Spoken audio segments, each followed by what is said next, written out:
Assalamualaikum warahmatullahi wabarakatuh. Kita mulai tutorial online kita pada sesi yang pertama ini, yaitu materinya sejarah dan perkembangan bahasa Indonesia. Nah, adapun bukti digunakannya bahasa Melayu sebagai alat komunikasi sejak zaman Surijaya, itu ditemukannya prasasti kedudukan di bukit di Palembang yang ditemukan pada tahun 683, dan ditemukannya prasasti Talang Tuo di Palembang yang ditemukan pada tahun 684. Kemudian ditemukan juga bukti prasasti di kota Kapur, tepatnya di kota Bangka Barat, yang ditemukan pada tahun 686. Kemudian juga ditemukan sebuah prasasti Karang Brahi yang terletak di antara kota Jambi dan Sungai Musi. Nah, ini ditemukan pada tahun 688. Serta ditemukannya juga prasasti Ganda Sulu di Jawa Tengah pada tahun 832, serta ditemukannya juga sebuah prasasti Bogor yang tepatnya di kota Bogor, ditemukan pada tahun 943. Nah, adapun periodisasi bahasa Indonesia itu awalnya itu adalah bahasa Melayu kuno ataupun bahasa Melayu klasik ya. Kemudian bahasa Melayu klasik ini berubah seiring dengan waktu menjadi bahasa Melayu Tengah, dan di sini dikatakan bahasa Melayu Tengah itu karena masuknya agama Islam dan Belanda ke Indonesia. Dan setelah berada di periodisasi bahasa Melayu Tengah, kita beralih ke periodisasi Melayu Baru. Mengapa dikatakan Melayu Baru? Karena ini merupakan dibawa oleh seorang pelopor yang bernama A.A. Fokker di tahun 1897, dan di sini disebut juga dengan penyeragaman ejaan yang ditemukan pada tahun 1901, yang ditemukan adalah kitab Logot Melanjo. Nah,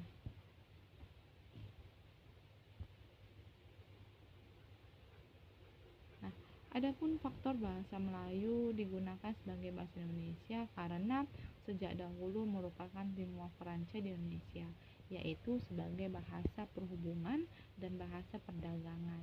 Kemudian, sistem bahasa Melayu itu cukup sederhana, dan bahasa Melayu itu mudah dipahami karena pada dasarnya bahasa Melayu itu tidak dikenal dengan adanya tingkatan bahasa seperti yang kita ketahui saat ini ya.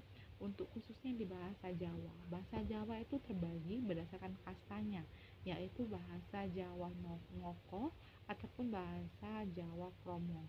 Nah, ataupun perbedaan yang dikatakan dengan bahasa Jawa kasar dan bahasa Jawa halus, seperti bahasa Sunda. Bahasa Sunda itu ada yang kasar dan ada yang lemah atau lemah. Kemudian, mengapa tidak digunakan bahasa yang lainnya ya? Karena apa? Karena khususnya di suku Jawa, suku Sunda ataupun suku yang lainnya dengan sukarela menerima bahasa Melayu itu menjadi bahasa nasional Indonesia. Kemudian faktor yang terakhir ya, bahasa Melayu itu memiliki kesanggupan untuk digunakan sebagai bahasa kebudayaan dalam arti yang luas. Selanjutnya, kapan bahasa Indonesia itu lahir? Nah, di sini dapat kita pahami bahwasanya bahasa Indonesia itu lahir yang pertama sekali setelah dicetuskannya Hari Sumpah Pemuda di tanggal 24 Oktober 1928. Kemudian bahasa Indonesia itu disahkan dan terdapat dalam Undang-Undang Dasar 1945, tepatnya itu di tanggal 18 Agustus 1945. Nah, itu satu hari setelah Hari Kemerdekaan Republik Indonesia. Nah, di sini ya bahasa Indonesia itu juga disebut dengan bahasa persatuan. Dan kemudian bahasa Indonesia itu juga disebut dengan bahasa resmi.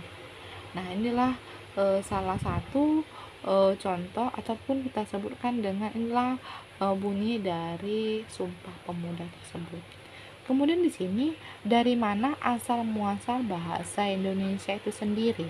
Nah, di sini dapat kita pahamin bahwasanya bahasa Melayu itu berasal dari bahasa Melayu Riau. Ya, jadi bahasa Indonesia itu asal muasalnya itu berasal dari bahasa Melayu Riau. Mengapa bahasa Melayu? Karena tadi kita kembali ke slide yang sebelumnya ya, karena bahasa Melayu itu lebih mudah dipahami oleh rakyat Indonesia. Kemudian bahasa Melayu itu tidak mengenal kasta ataupun tingkatannya. Oke, kemudian mengapa juga alasan memilih bahasa Melayu tuturan Riau?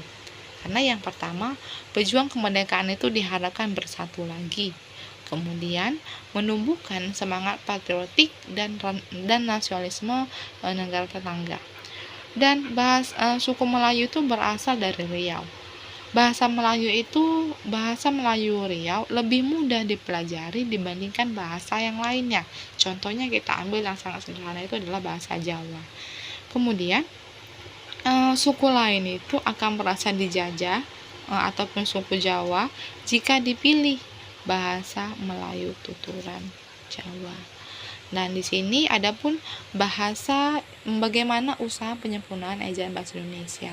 Nah, dulu ya, sebelum kita kenal yang namanya itu EYD ataupun ejaan yang disempurnakan, yang pertama kali kita pahamin itu adalah ejaan Van Ophuzen, kemudian ejaan Sowandi, dan kita tuh beralih ke ejaan yang disempurnakan.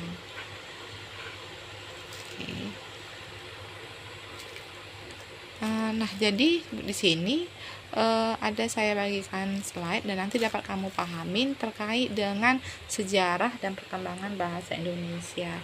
Dan saya rasa dari video saya ini mahasiswa Universitas Terbuka dapat memahaminya dan mampu menjelaskan kembali terkait dengan sejarah dan perkembangan bahasa Indonesia.